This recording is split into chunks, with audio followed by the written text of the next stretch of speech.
pleure. Il prend des whisky. Il pleure. Comme si on piquait les histoires au plaid. Et le fétiche qu'il avait. Et des sectes. Et il a hérité ce que l'autre avait. C'était la mort. Et ça qui lui voit. Tout le monde l'a fait abandonner. Il est resté comme ça. Il dort à l'extérieur. Il pleurait. Amen. Amen. Il s'est fait qu'on l'a amené ici. On a prié pour lui. On a découvert les esprits. Beaucoup de choses. Les esprits de leur village. Beaucoup de choses. C'était dans une famille de royale. Une famille royale. Amen. Amen. Il y avait beaucoup de gens. Ils étaient là, ils se sont mis dans la plaie. Amen. Amen. Lorsqu'on a prié pour lui, on l'a envoyé à l'hôpital. Amen. Amen. Or la blessure était profonde, les os se voyaient. Il y a la chair qui tombait. Amen. Amen. Lorsqu'on a prié pour lui, d'un coup la chair a poussé. Chose étonnante. Il n'y avait plus d'odeur. On les avait envoyés. Il est parti. Et les docteurs soignaient la plaie. Il est à l'hôpital, on est en train de les soigner. Amen. Amen. On peut nous projeter les images de l'hôpital. Comme on soignait la plaie. Et vous allez voir cette blessure.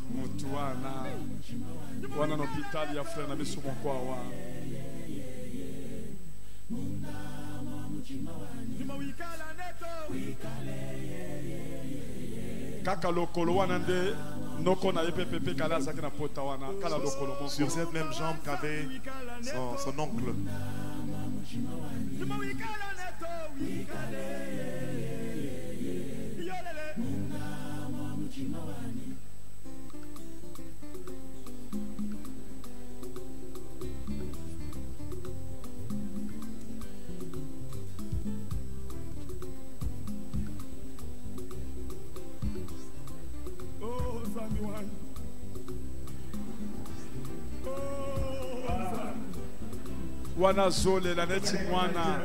Là, il pleurait comme un enfant. On enlevait autre chose là-bas.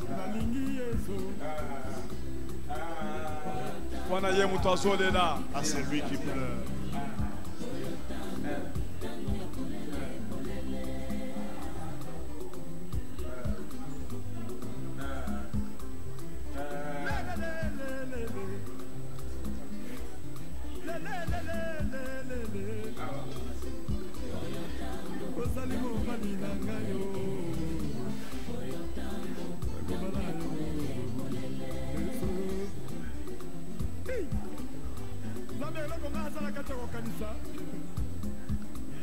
Chaque fois la sambela kalabutu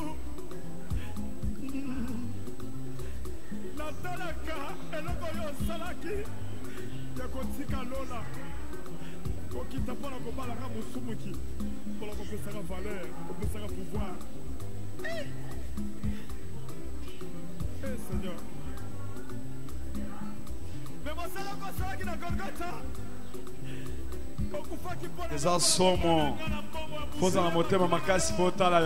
c'est affreux. Ça touche dans ses plaies. L'odeur qui entre dans son nez. Il n'est pas là.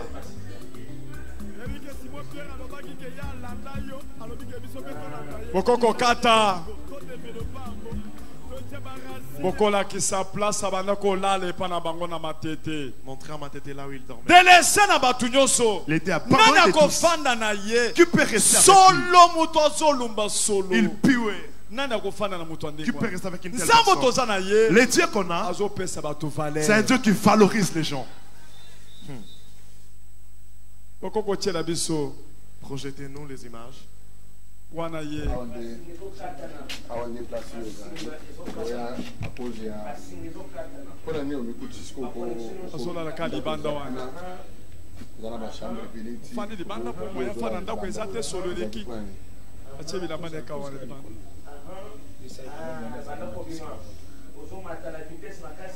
Boya wetu feye bato na basolo vomie ovanda kana olibanda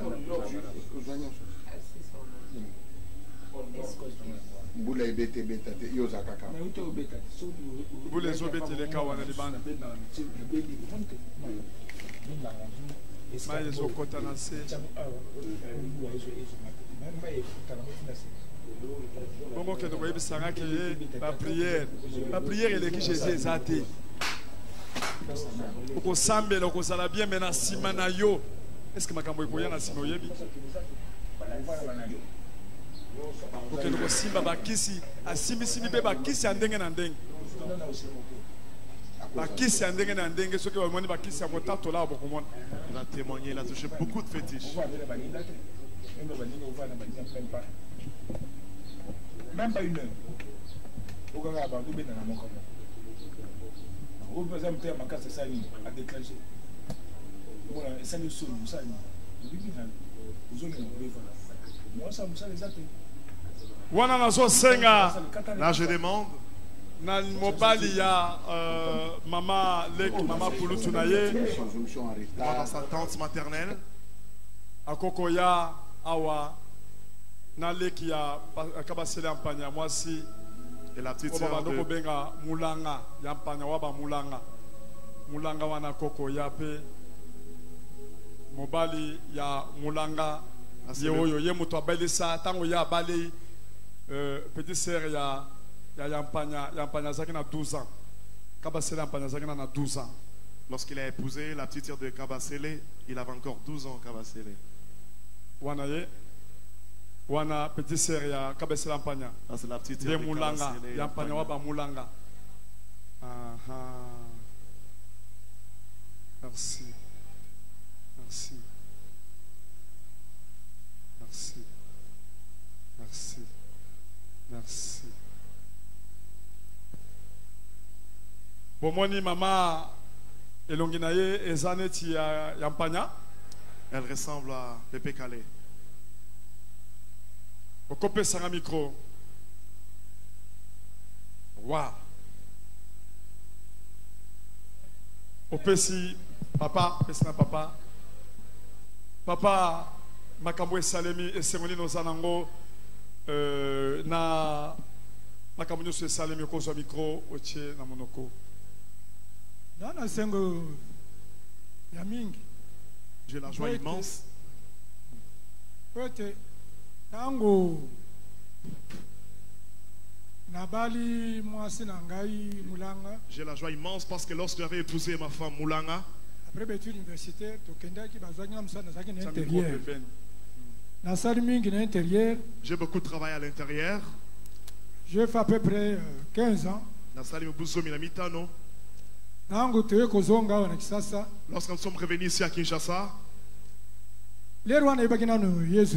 en ce temps, je ne connaissais pas encore Jésus. J'ai cherché où prier.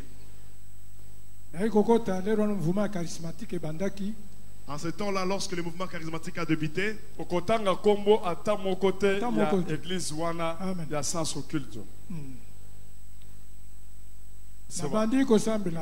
et je me suis mis à prier.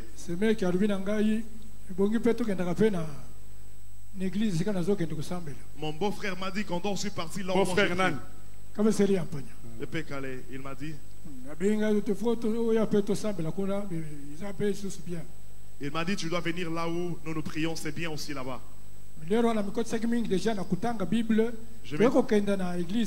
Je m'étais beaucoup donné en lisant la Bible. Par après, nous sommes partis dans cette église-là.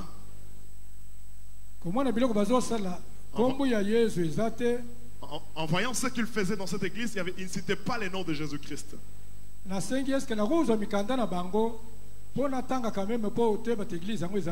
Je lui ai dit, est-ce que je peux avoir vos livres là pour lire un peu, pour savoir c'est comment votre église? Il m'a donné les livres, je parcouris les livres.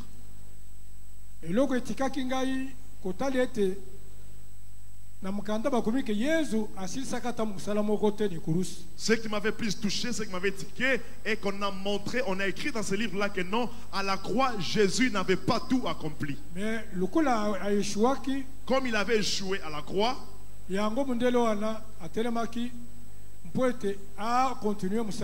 c'est alors que le blanc là s'était levé pour continuer le travail que Jésus n'avait pas accompli.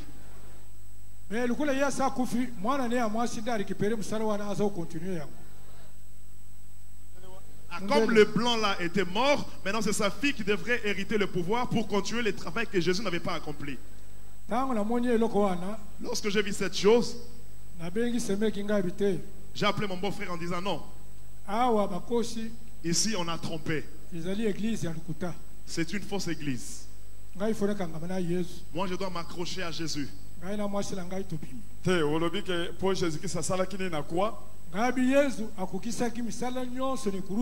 dis à mon beau-frère que Jésus avait tout accompli à la croix. Jésus avait dit tout est accompli.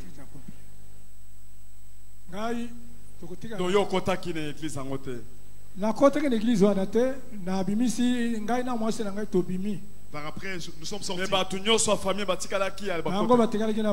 Tous les membres de la famille étaient restés là-bas. J'ai pris mes enfants. Nous sommes accrochés à Jésus.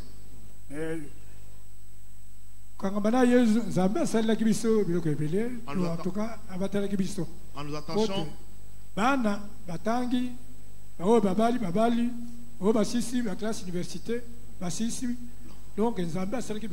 Lorsque nous sommes attachés à Jésus-Christ, nos enfants, ils ont été scolarisés. Par après, ils se sont mariés. Dieu avait fait le miracle lorsque nous sommes attachés à lui.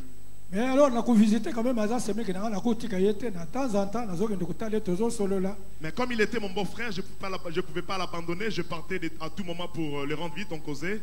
Je partais un peu pour l'exhorter, pour lui prêcher la parole de Dieu en disant que tu dois sortir des choses parce que c'est pas bien. Un jour, il était tombé malade. Tant qu'on peut ça qui est conseil pour Jésus-Christ, pour le christianisme. C'est là que tu as le pour l'esprit. Ah, la kota qui est na Bible. Na Bible, yo, bisika yo zali kotanga. Je l'avais trouvé avec la Bible. Je lui ai dit, mais la Bible que tu es en train de lire, c'est pour trouver des cantiques là-bas, des chansons, ou bien c'est pour faire quoi? Parce que là-bas, les psaumes, c'est pour glorifier Jésus. Il m'a dit non. Je regarde dans la Bible pour voir.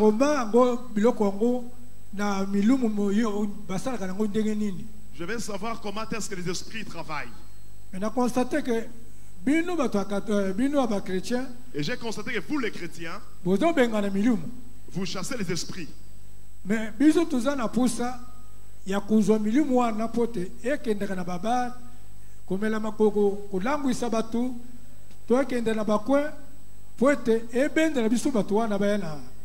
mais nous, d'un autre côté, nous avons besoin de ces esprits-là pour les utiliser, pour que les esprits puissent travailler dans des bars, dans des coins pour faire du travail, enivrer les gens.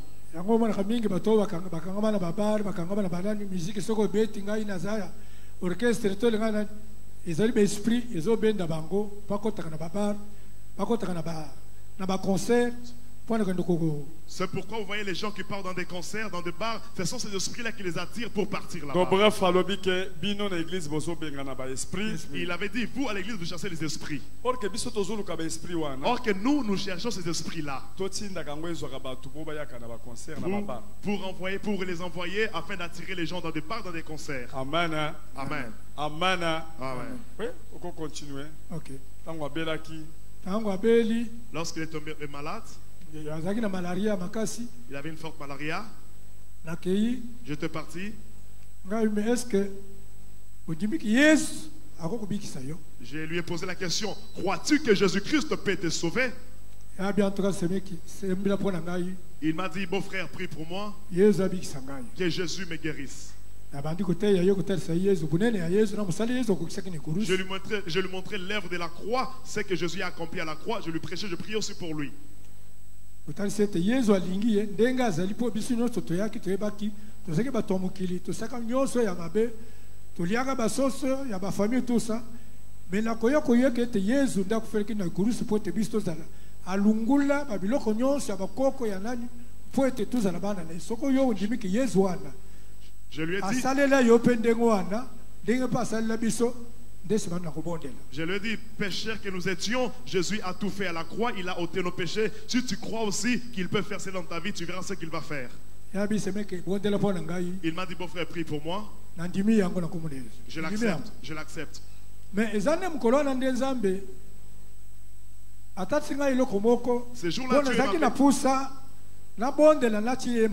ce jour-là, Dieu m'avait montré quelque chose parce que j'avais envie de prier pour lui et de lui imposer la main. Mais à un moment donné, un garçon qui est venu, un musicien à Brazzaville, à un moment, j'ai entendu un garçon qui vient de Brazzaville qui est venu pour lui dire Calais, Calais, viens. Il m'a dit non, bon frère, tu peux d'abord arrêter, que je vois la personne qui est venue, c'est un visiteur. J'étais toujours là en train de prier, concentré dans la parole de Dieu. J'ai ouvert la Bible. C'est en Timothée, la Bible dit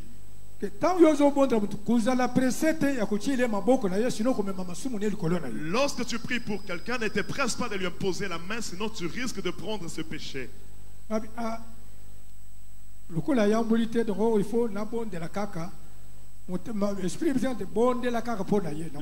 L'esprit m'a dit, comme il ne s'est pas repenti, prie seulement pour lui.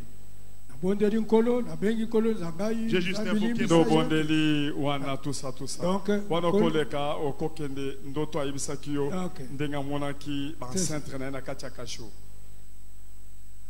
Na bondeli atikali ayoki ne bien. Après il est guéri lorsque j'avais prié. À un moment donné, à Sombagami Touraneye, Uta Poto et Yagiti na Matadi. À un moment donné, il avait acheté des véhicules qui viennent de l'Europe jusqu'à Matadi. Il était parti de donner ses véhicules. Lorsqu'il est revenu, nous sommes partis lui rendre visite.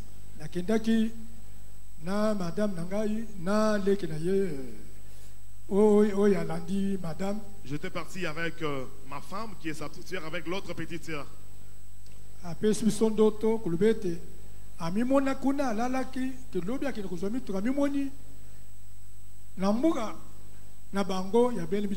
Il nous a dit qu'il a rêvé, lorsqu'il était parti pour récupérer ses véhicules, il s'est retrouvé dans leur village.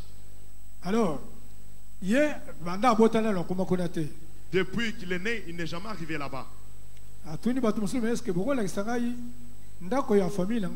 Il a posé la question aux gens qui étaient là dans son rêve, est-ce que vous pouvez montrer la maison de ma famille?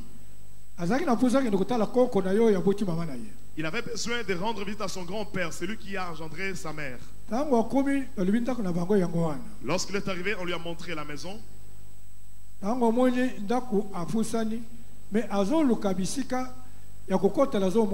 Lorsqu'il s'est approché, il cherchait l'entrée, mais il ne trouvait pas l'entrée.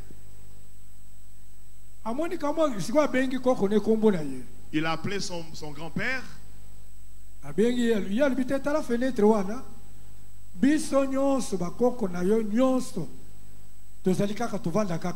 Lorsqu'il a appelé son grand-père lui a dit que non, regarde dans la petite fenêtre qui est là, nous tous, tes ancêtres, nous sommes toujours ici. Il a posé la question, où est-ce que je peux entrer? On lui a dit, donne un coup de poing à la fenêtre. Il a donné le coup de poing à la fenêtre. Il y avait la fumée qui était sortie là-bas. Il n'y avait pas moyen de se tenir encore là, devant la fenêtre.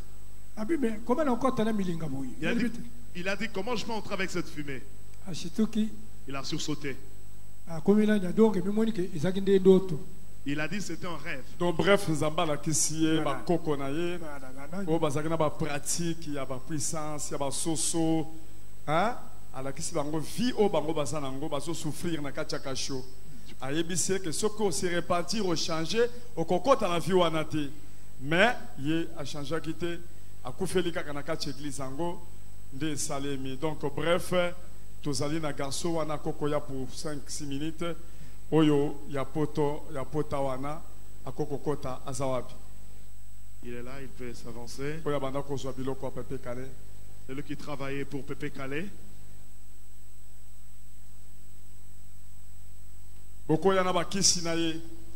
Amener ses fétiches.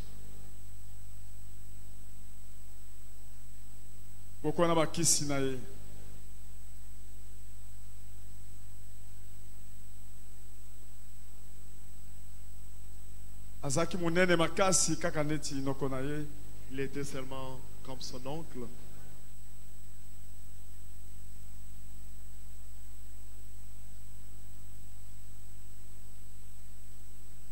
Malgré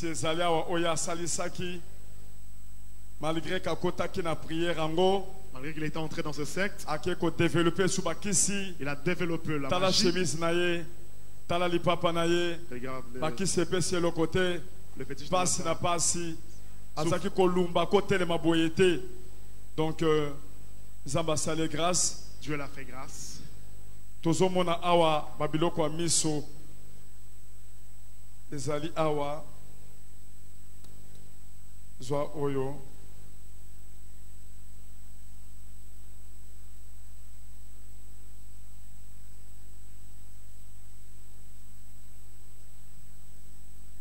oyo miso bandoko sala ngomsane ni simba ce micro oyo ezaki juste pona kufongola nzela na ngai na sens que esika nyonso na okota na otambola quelque soit sécurité oza ndeni na olekaka bamonanga te esika nyonso ozokota esika nyonso na okota esika nyonso na obaluka mpona tambola sécurité ezali sécurité ya nini bomonanga botika omonanga te ata motu moko naza invisible mpo osala nini mpo nasala oyo ngai alingi neti makambo nini obanda kosala eza kosalama aya mosusu nakokuta bon epai na ngai nazobanga nanga alliance te okeke so mwasi aza alliance obanda kobanga nini alliance te et moi aza alliance aza marié to asalisi ndenge nini mais so namoni kaka na sepeli na ye quelque soit mpe asi azali yango eza kokide ngai olakisa ngai ntina ndako na ye na okóma na ndako na ye nakoluke makangu ememi ngai na impudicité.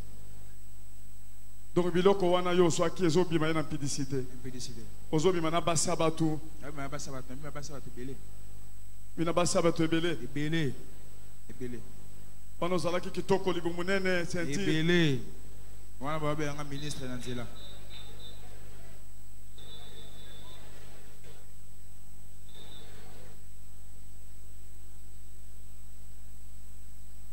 oyo eza nini bofilma yango oyo eza misu oyo naza kotia wana filma yango bien te tiana me bafilme na misu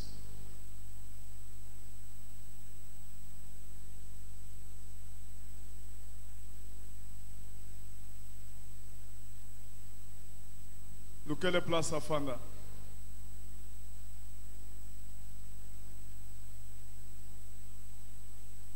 ndeko bimisa liso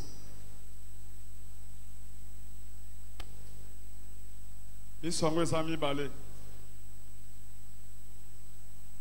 pesa kiti di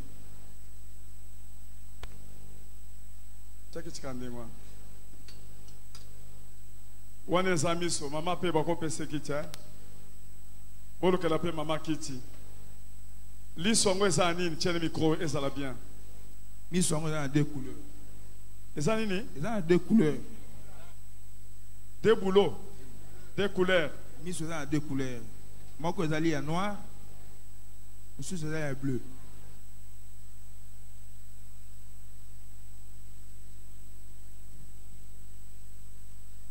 loba toza minute ebele te moko eza ya noir mosusu eza ya bleu oyo ya bleu ezali mpona basi oyo bazala mbongo ebele bolandaka basi ya mbongo ebele basi oyo bazala mbongo ebele ntango okeye oluki ye aza na mituka na ye oséduire ye oza na facilité okeye na ye oyo ya noir ezalaka basi oséduire ye ndenge nini ntango oza nango lokola eza deja na schéma na ngai ya oyo wana liboso yango eza lokola ezolakisa nga nzela ezokolongola bavile nyonso ya nzela quelque soit sécurité na ye machin oyo nyonso aza nango siko oyo ntango nayebi ke aza na mbongo ebele nayebi ke na okota ndenge wana te il faut nakota fo na envoute ye donc ntango nazokoenvoute ye nde nakobima sikoyo na oyo miso femme on a kotala ye a se séduire a otika a le banzoto a comme maman ko yoka onyo so na ko mo lobana ye onyo so na ko lobana yango yoka yango ya sa important ça miso yango o bleu oyo ezaka juste pour na basi moko ndengona kaka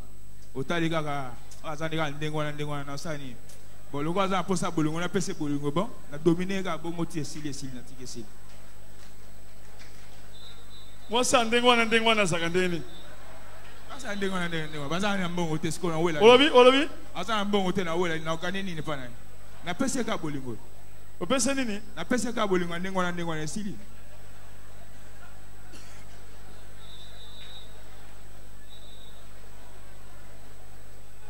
mususu yango oyo caméra botala makambo ya mokili filme na caméra yango tiango awa na loko tika yango ka place wana filme caméra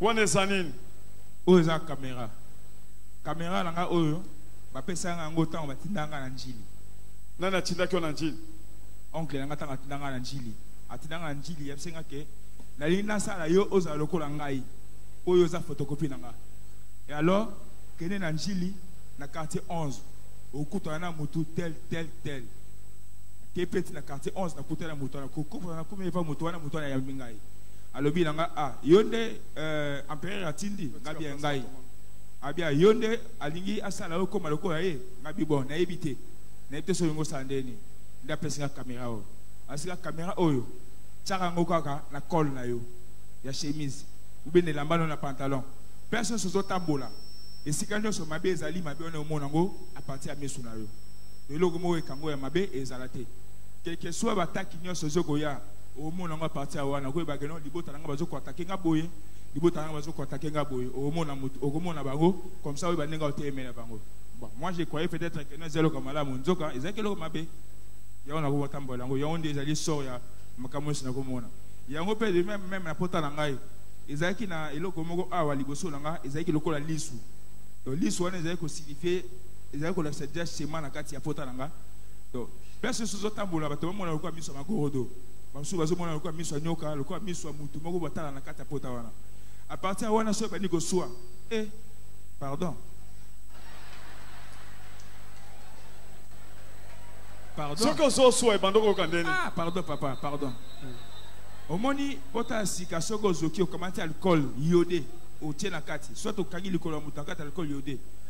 Bandela pota sika neni? Mon so mutanda na pota. Au kamati récipient mo au soupi alcool iodé. Au kamati likolo tien na kati. Mutoya za bien kolekanga. Do bandoko yoka pasi moko. Pasi moko impossible na ko banda ko lela boeti muta occupé wa zate. Solope. Papa, morgue goûte bien. Madame, on va un peu na morgue poli qui on va un peu na ngai. Je pèse à solo, je me sa kusu, attaque to nettoyer ngo ndenge nini. Et comme rouge, tango okanga. Lobi tango ofungola, et boti vert le quoi mabanga kikoso. Oui, mabanga kikoso ndenge zaka. Le quoi maya pondo, et boti vert ndenge na. Na kusu. Et alors na kusu. Et là, maman moko zago yo soigner nga na ba kisi na bango bokoko. Soka cheki sona en tout cas yo sala nga pasi makasi na olala te na butu mais soka niki ki sonti niki pota ti pota rouge et comme na tongo tanga yo fungola bo pota za sur rouge te pota comme vert et boti bakusu nesi maman mais qui so za mabe qui so sanga mabe bato ba mise mbongo pona nazo traitement wana yo za mabe c'est que ze misala mabe osala kindoki na yo okotisa kata pota wana na ibisu sa poto te. Est-ce que ngana kolinga ndima poteza na nzoto nanga oyo ego faire souffrir nga ti lelo pota na nyoko nango pendant 12 ans et ça linga boy na bwaki na ko ko tuna misu nzambe mo komisu na se akolela yango nzambe oyeba nga to yebi ngati oyebi onena ba kiso zaki nango wana ndo bazamba yebi na basi abatozo bongo foti na ngai ngana yebaki yango so na zaki envoûté basi ba envoûté nga po ba komisa nga place wana na volonté nanga mo na go sa yango te na osa yango sur quelle base Yesu azamuneni makasi bona osani. Zangate?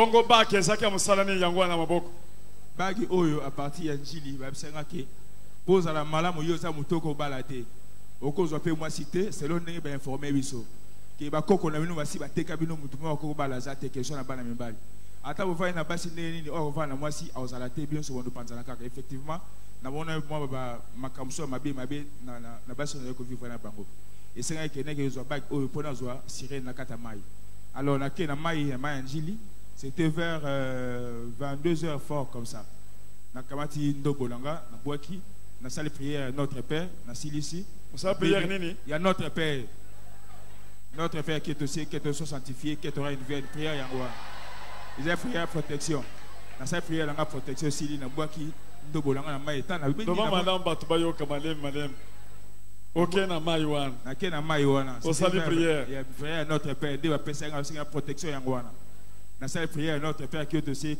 sanctifié qui aura une qui est voté sur des gars ils sont catholiques dale parce que salle prière wana okamati enani ndobo na yo obwaki okamati singasuki okangi na 1 mètre au pointer na coin perce et soukeli nana mokili perce ozali après silika maboko obali ko méditer ka prière wana après que tout le monde a eloko moko bimela o komona eloko moko ebimi na eloko wana veille na senti mu pepe makasi liboso nga ezali na sécurité ba soda bazali ki wana bon je pas compris ba soda ba moni mu pepe nga ba senti mu pepe nga na satakité pirogue ba moni pété na moni ka pirogue moko yé allez veille ko tikela nga ba ko wana na mo si moko sirène c'est un peu ça moi si nosko so sala na makamuni na moi si papa bobala ti boyi makam masira mbali basala na lo basu na miso bato papa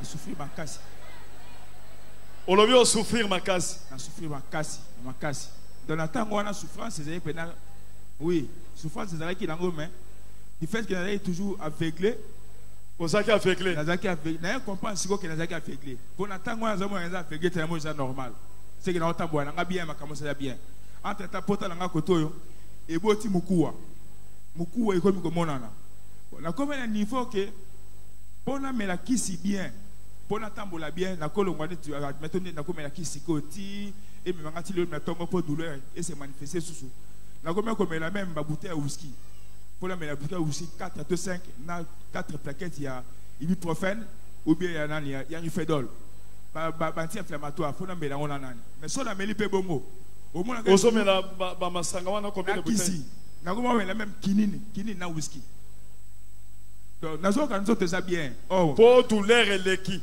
douleur et l'équipe bon ça ndeni papa na fa na ka esika moko na zaka ya ko pola ata ba rejeter nga déjà ba bwa kinga libanda donc yo pendant ko la libanda ba pendant ko solo biso suna ka chanda côté mais au côté na ko ndako na no côté yo solo modèle wana solo l'équipe e bosi ko na solo modèle wana o ça ndeni ma desu ko te pesa solo kitoko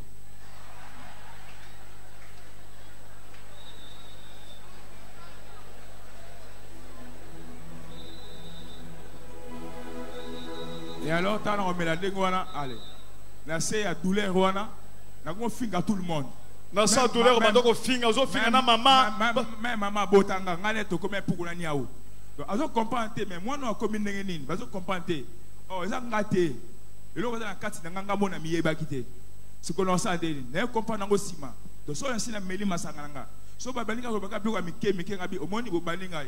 Tanga na ko bandawa, mutalo bate. Bomo na ngana ndako na bino. Papa na so ba yebo comment tu portes ne bokangi soit boche rideau bocheka oyo aza mwana moka bela kana ye bo qualifier nga bongo na okipe makamna miote bozo traiter lokola mwana ndako te o juste ça na tuna mama mo komsu ça ske yom to botanga te soko lokota na maternité yebisanga na keluka ba parana nga no bakas me yo ko yeba sko ke ba kiso sa kina west mama yeba kiko ozakina ba kiso awe bandeni nini ezali yanti na likola mutu oye bandeni so la quantité oyo bateli na alliance on sande yo ka ba terme ba musicien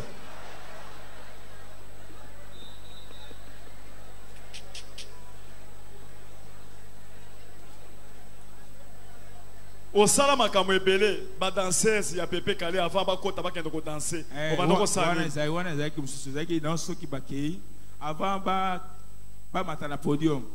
Ezaki na sima podium to we ngoko kubelebe. Ozo benga nini? Kubelebe. Donc so ba kubelebe kuna ba danseuse ba koti sika. Oyo kaka obenga nga aye. Ayi kendo ta ba danseuse wana ta luketu na bango. So za malamu amatina podium. Mais so za malamu te amatina podium te. Il faut exercer malamu. Je vais te dire mon gars bon. Parce qu'on a ça des. Il y a un peu de ordre. Aux eaux et la foufou, au sani. Au Hollande kaka.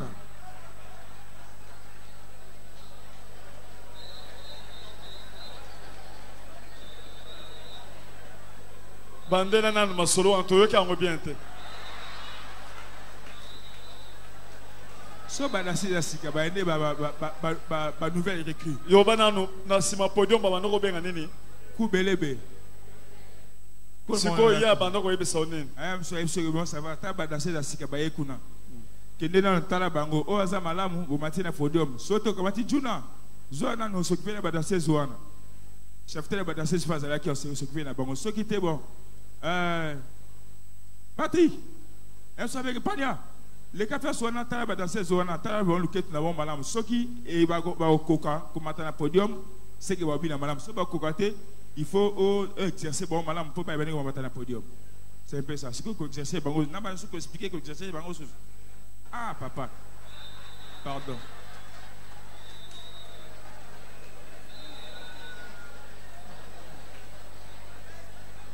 Yo kombo nonan.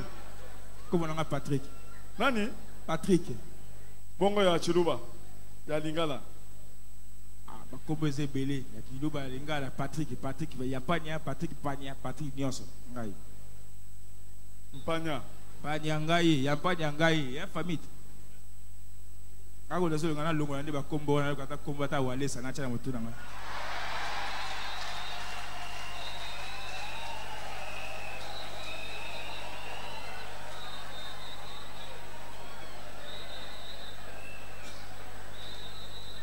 Bakombo nyonso wana ememe biso mabe ebele eza bakombo nyonso esani nini ememe biso mabe ebele eza bakombo basi badéclara mabe likolo bakombo wana donc faut bakombo wana elongwa tozongwa bakombo mosusu apena oto lobaka ke non nzambe achangeaka moto kombo bon sokoso nzambe achangenga kombo lelo eza lisumu oto lo tote yango sikoyo awa tika mpe nzambe achangenga kombo apesaka kombo mosusu so apesaka ata marie étonné walesa nazwi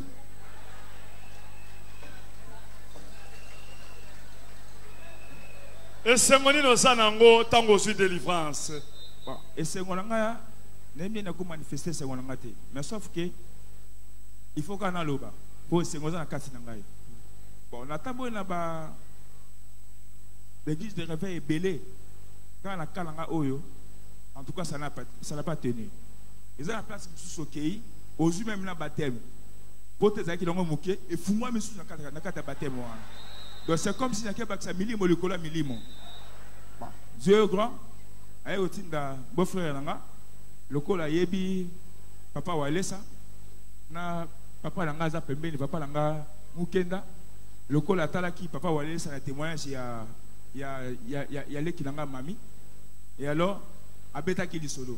Maga proposé nga to kendete mais abeta ki lisolo. Lisolo na yesa ki malam. Otinga soso wana. Ome le cola zalaki. Au m'habiter, il faut te kende. On m'a préparé qui journée, ma bonne qui journée mon plutôt et naïe awa. Koya nanga naïe awa. Bon, moi je croyais peut-être les années te l'église nous soutenir salaka. Beaucoup t'en a pasteur, soit beaucoup t'en a basali. Il faut pour sonner en musique, soit il faut ça maintenant les belé, ma comme belé faut salaka wana. Mais en amoni, ils sont différents. Ils ont un combat Jésus-Christ. Bah tout le monde que qu'on recevoir comme Jésus-Christ comme Seigneur Sauveur. Nganabi soki yem tabi kisaka naza posa na bike pana ye na loba ki ngobie soki yem tabi kisaka na mashai mo ngate soki yem tabi kisaka na posa na bika na zo bomo eseko papa nanga junior pasteur junior to zaki na yem da kamenga na prière aibo loko boye mercredi lelo boya jeudi na délivrance mais là on s'en en prière poko kende ngona te loko so nyati makono awa yebake oso komile oza déjà guéri. Abi amen. Asalinga prière wana tesili. Ndenge na yaki, na asalinga prière wana ndenge na telemaki. En tout cas changement ezalaki. Na mona changement mbala moko. Solo ezongwe mbala moko. Kaka wana. Solo wana ezaki makasi wana. Même yemo pas solo nga posa nga prière. Tout na yaza wana. Nako pese micro. Ayoka bombo ya yokaki. Ayoka bombo ya yokaki. Azoya pela bombe ndenga za wana. Solo ezaki ndenge nini? Papa, solo wana ata ndeno tofandi bo ovana ngate okimanga. Leto vandi boye, mama kutanga vandi, aoki manga ya vanda te. Ala oya biso ya ndako, aoya pesa kana zate. Ya za na présente, za wana. Aza pe vivante ndinga za wana. Soka ye na ndako, pesa kana zali, akoya pesa na zate, aosu kana ndeko ne kuna salo basoli ba sécurité sili. Kana na sabote mango kanza yango famille balinga ngate ba bwaka nga otoni. Ubie basela kana kufa bomba lelanga. Pena yebisa bango. Awa naza boye, na passe o bozo kipenga te. Mais si on a koufi oya goya golelanga na hotel emele na yokanga eto kene nzela moko. Yebisa bango. Po nazonga na daji. O hotel emele ndenge yo mutoso koufi. Papa, wa yo lobi, milimo tango telemaka.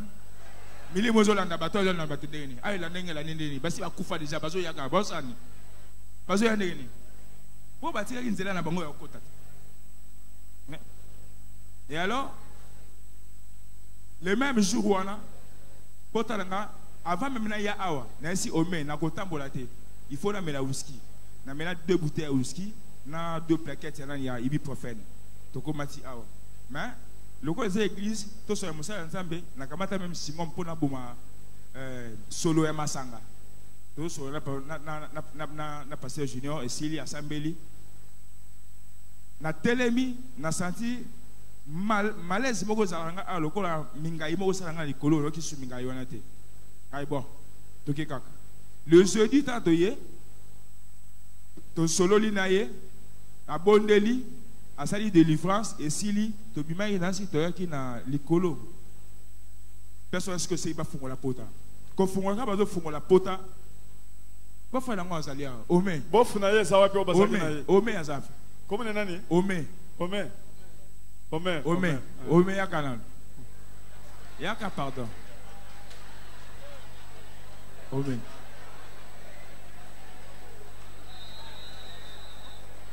Oui. Kofungola ka ba fungoli pota. Kofungola ba fungoli pota.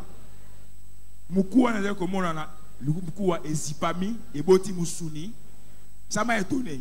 Abi oh miracle modèle nino comme malamoko na prière malamoko na misuni pe boti en tout cas on t'embête ali de na essayer na comme c'est non tant la personne pasteur Junior atali ali oh ah ezaki nini musuni moko mati place wana pesa na Omer avant boya solo ezaki ndenge nini miracle nini sio moto yaki na yo obali ya leki na ye oui obali bien aux fiancés osubo yebani oui Oboti pe mwana. Toboti mwana moko. Tokotala makambo. Yo pe ndeka na problème na yo. Bon. Ye ndeko na ngai grand frère na nga Patrick. Grand frère no Patrick. Ye ndenga zalaki wana na lokolo na ye wana. Ta onga pe na ye tubani kuvana na ye sika moko. Donc azalaki kovana na batute.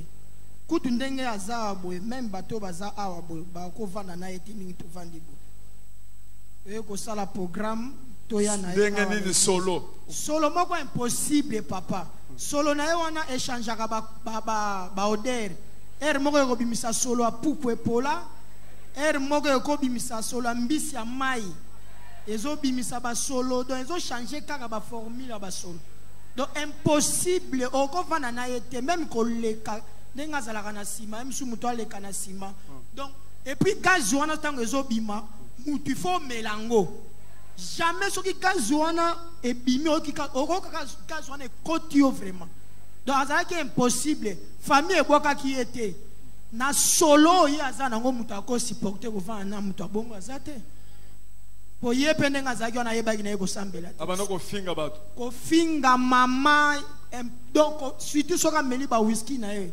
akoya kofinga mama yo nde oyebi makambo apota na ngai mais toye koya awa nzambe akabundo alesa asali ye délivrance kombo ya mama eza nango na kati wana te eza ba makambo na ye moko o ayebi o auti koloba awa Mais lelo tozoloba après délivrance pote ezalaki vert ezalaki na trou awa na côté ya tibia awa muku ezomonana misisa kutu esi emonana misisa misuni ezolongwa ti misisa eza koleka bo eza komonana ezalaki na lidusu ntango toye aleki na délivrance après délivrance alembaki makasi alembaki azokoka kutu kotambola te tosimbi ye toye kokita awa na premier niveau tovandi batindi basombeli ye mwa jus nanga mpe na meli mwa jus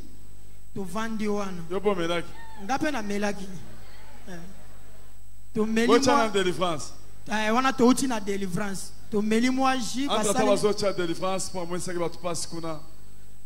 donc boye ko fongola pota baye ko fongola pota po bazwa image ya pota ngambala mo na gangi tala ye kuna ndenga bandoko sa nalobi ve Patrick mais liduso ezalaka bo ekio yemba mo pesa nga mais nazo comprendre te mais awa avanga na ya ezalaki na trou mais trou ango ezali suite à partir wana na moni pasta azole ka pasteur Junior na yebise na biya kotala munene na Jésus Christ de Nazareth ndenga azali kosala na kati na lokolo na ye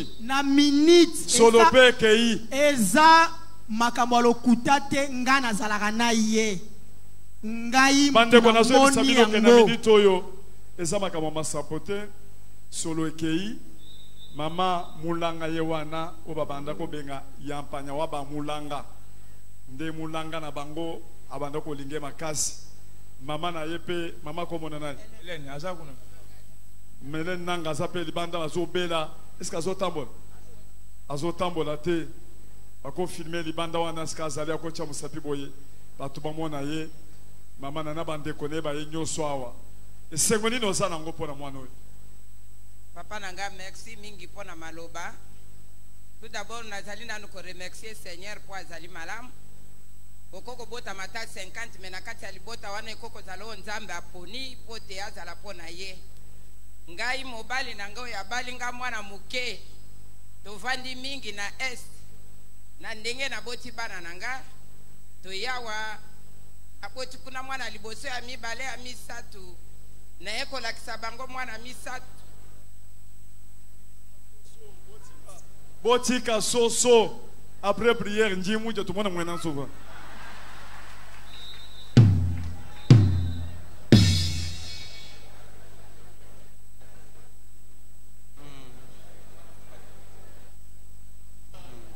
na lobi après prière na koli a soso wa bon to mona kolo a soso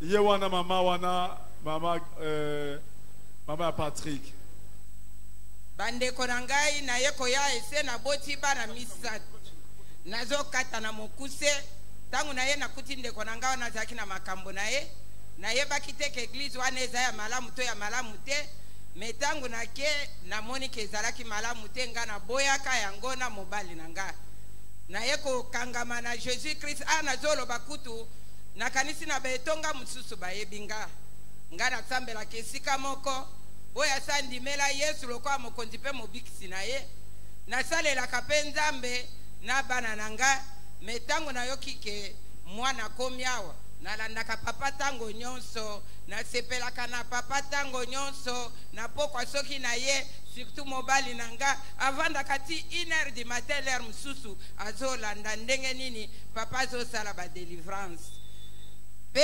azobenga leki nanga lobi bolandaka chaîne wana eza malamu po leki nanga beli menace 2 ans amoni pasi mingi mais tango akomi ana sepeli mingi yango ana yaki na lobi na kotika ye moko te nakende koyoka mwana biso ndenge nini akotémoigner ndenge nini makambo ekoleka na sepeli mingi nzambe azali malamu mingi abombaka toujours baoya yo bakangami na ye obeti maboko pona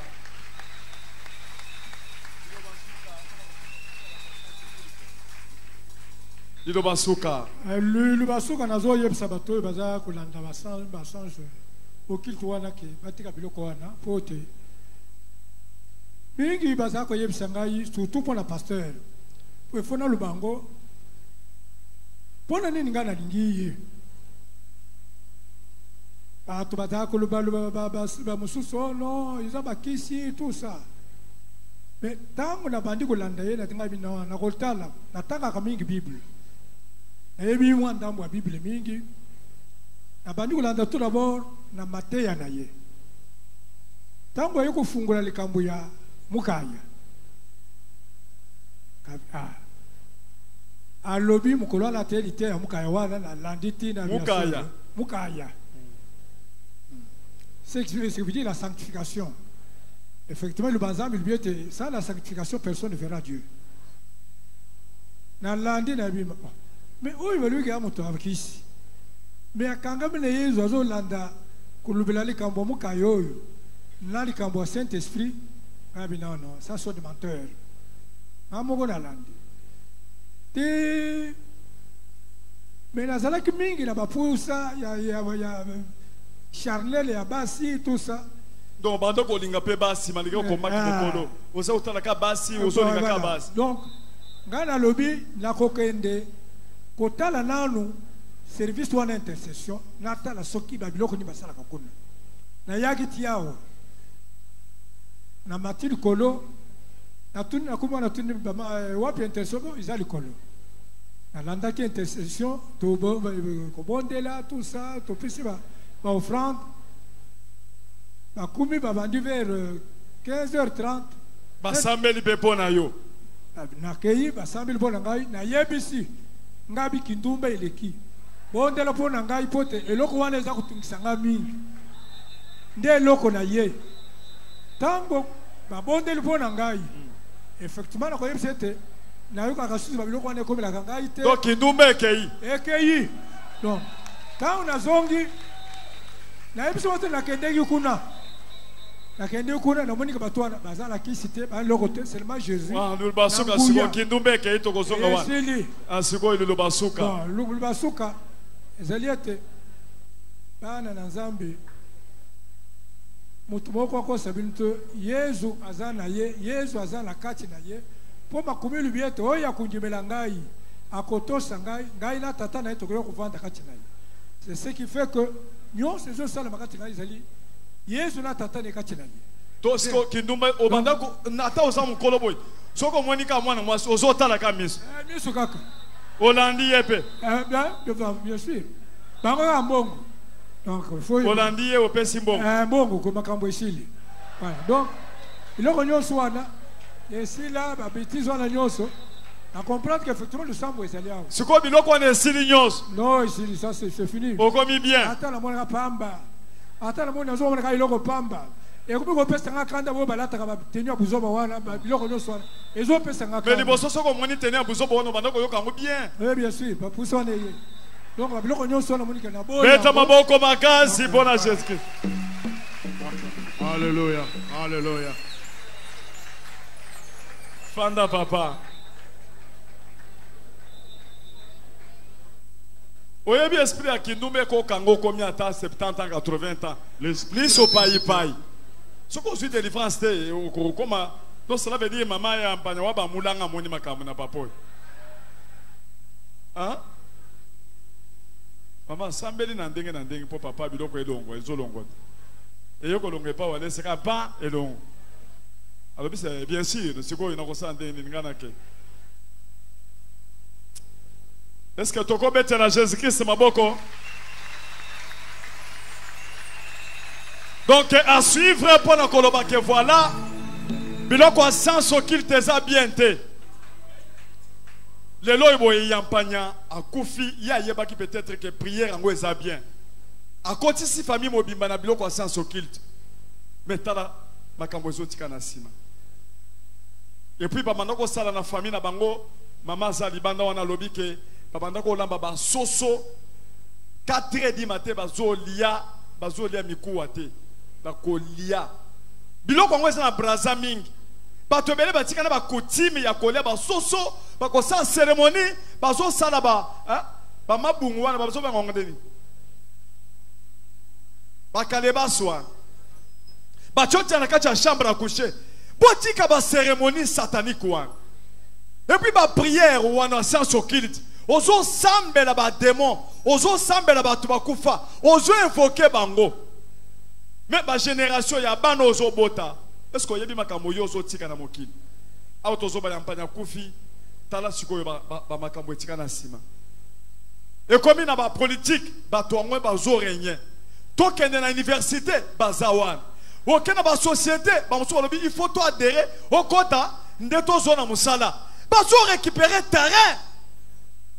Tala ba conséquence bino bana mike bozo kota na biloko wan bazo ko sabino eza bonzambe te eza démon ba musu bazo bota bana science occulte e bazo bota bana baza ba mongol ba musu sokomona bana bitu bezo salate ba musu ba makambo mitu ezo salate okomona bana yo zotika na mokili ba makambo na bondela pona bato ebele bazake l'évangélité tala na moni bana na bango makambo eza ndenge na ndenge. Nazo conseiller monde mobimba. Eza kindoki ya cravate. Bino bosa na poto, bino bosa na école, bino bosa otanga na université bolanda ministre de défense.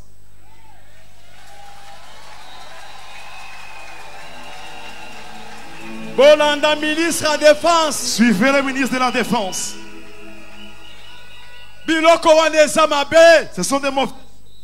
Totele meliyango. Tala muto. Ezo tinda mwana akende kokota sikono bakisi mususu. Ozo sambela ozo benga bato bakufa bazoya, ozo bondela bango. Eza culte ya bato bakufa. Ba conséquence eza minene. Yango nde tozo telemela yango. Tala mwana mbula wana bandoko botate lelo aboti. Garçon yo bo sole longwe, ye muto abanda ko longola, ba bandage wana ozo sokolango. Ah sokolango. On va pas vraiment chaque jour mais il y a un sou par semaine 2 fois. On peut s'arranger pour kamata bande na sukolango. Na ba potanyo so wana na ba solo. Na sukolo on peut na tiango na pax ceci na tiango na singa. Un sou mo na so ba sikala atie, un sou pas tupe wana te. Ngo ko supe azongeli wana akangi yango pesi. Yo salika na ndako na ye. Na za ngana vandi pa na ye. Ti akufinga na za wana ndako. Ozaki pe munene. Na za munene makasi bato ba yebinga za munene. Kombo na sakini na ba kombo wana. Pardon? Ba kombo wana ba bandoko bengo période wana. Te ba benga ka mangasa kaka. Makasi. Mangasa. Est-ce que toko beta maboko? Pouvons acclamer très fort.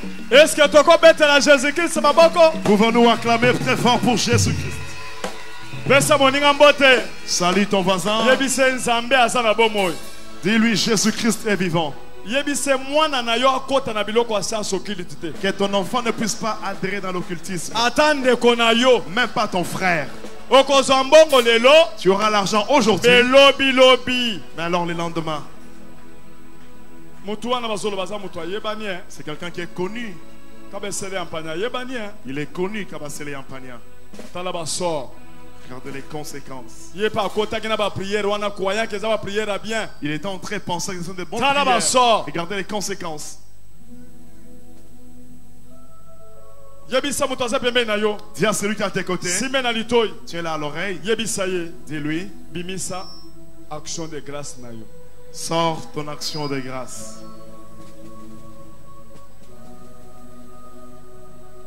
Nous sommes presque à la fin, acclamons très fort.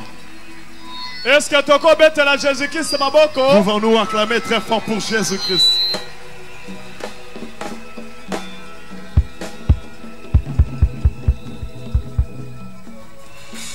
Toko banda ko sambela lokola batu ya malemba. On va commencer à prier comme les gens de Malemba. Bolanda. Toko banda ko sambela lokola batu ya malemba. On commencera à prier comme ces gens-là. Toko banda prière, banda prière na 7h30. On va débuter les cultes à 7h30. Jusqu'à 19h. Jusqu'à 19h. Parce qu'il y a beaucoup de choses.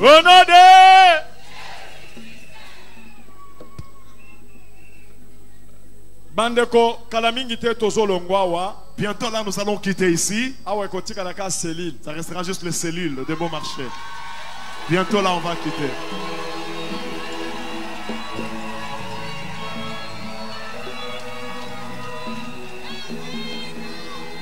Amen. Oya sepela loba amen 3 fois. Il y a beaucoup de gens à l'extérieur. D'autres sont sous les soleils. Tu verras quelqu'un qui est sous les soleils. La semaine passée, la pluie est tombée sur d'autres gens. Ils ont accepté de se mouiller, mais de recevoir la bénédiction de l'amener jusqu'à la maison. Jésus. Est-ce que Bolembi? Amen. Amen. Développez-moi qu'il m'a moi mouké, hein? Qu'il m'a moi mouké. Mariage de Rogon, de Rosala, hein?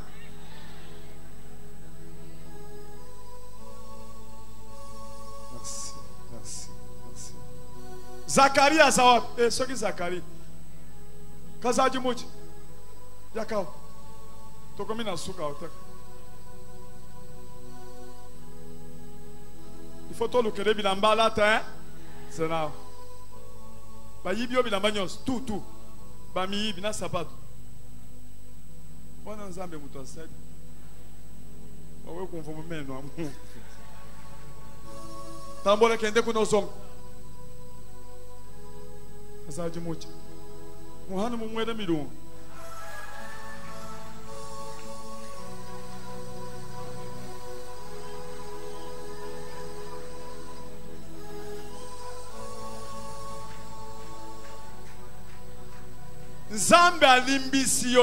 Dieu t'a pardonné aujourd'hui. Nous t'aimons beaucoup. Les bonnes choses que tu as fait aujourd'hui, je me suis souvenu de toi. J'ai dit, où est Kazadi Mouchi? C'est lui qui nous nourrissait. Kazadi Mouchi. Kazadi Mouchi. Je t'achète un véhicule. Mon amène à Kazadi Mouchi. Beta maboko makasi pona Kazadi Mouchi.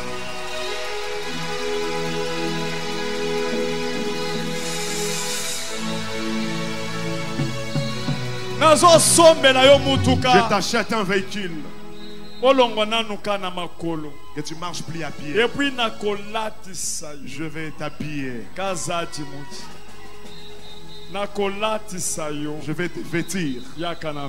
Approche. Aujourd'hui, on va partir chez moi. D'abord, un restaurant. On part d'abord dans un restaurant. Tu as fait beaucoup d'années. Je vais devenir l'homme d'Injili. Je t'amène au restaurant. Que tu portes d'abord manger. Que tu manges. Et par après, je t'amène chez moi à la maison. Je vais te vêtir. Et après, par après, je vais t'acheter un véhicule. Moi, je ne parle pas vainement. Que tu te souviennes un peu des choses anciennes. Mais les salaires du péché existent toujours. C'est ce que tu vois, ce que je t'ai dit.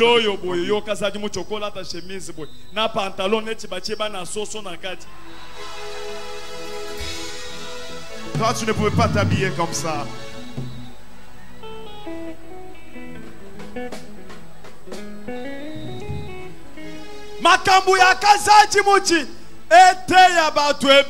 Que l'histoire de Kazadi Mouchi puisse enseigner plusieurs. Que ça t'enseigne. Que ça t'enseigne.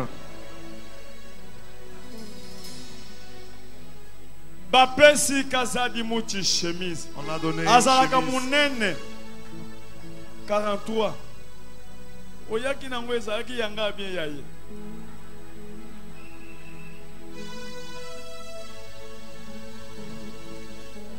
Ma chemise abanda koya nango valise na valise azokaba na ba sentinelle bazokaba. Il donnait à tout le monde. Kazadi Mouchi toza wapi siko?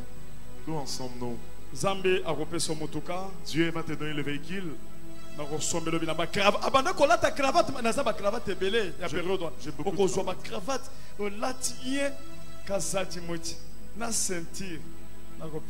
Je vais tout te donner. Je vais t'accompagner chez toi. Je vais rester chez toi.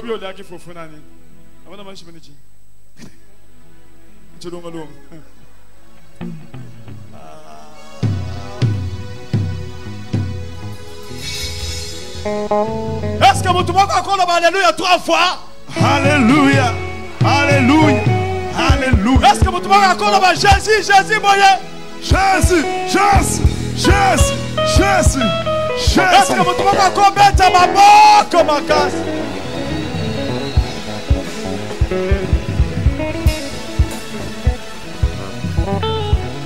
Yoka. Écoute. Salaka makambu ya malamu. Fais du bien aux gens. Ils vont se souvenir de toi même à partir de tes bienfaits. Je me suis souvenu de Kazadimuchi à cause de ses bienfaits. Même s'il a fait du mal, il y a quand même une bonne chose qu'il a fait. Qu'il a fait pour nous. Même si je suis pasteur, je suis aussi un homme. Je peux aussi bénir la personne qui m'avait béni au temps d'ancien. C'est pourquoi je t'ai béni avec un véhicule. Qu'il se promène avec le véhicule, qu'il oublie un peu la faim. Je vais commencer à t'aider. Commence à t'aider avec l'argent.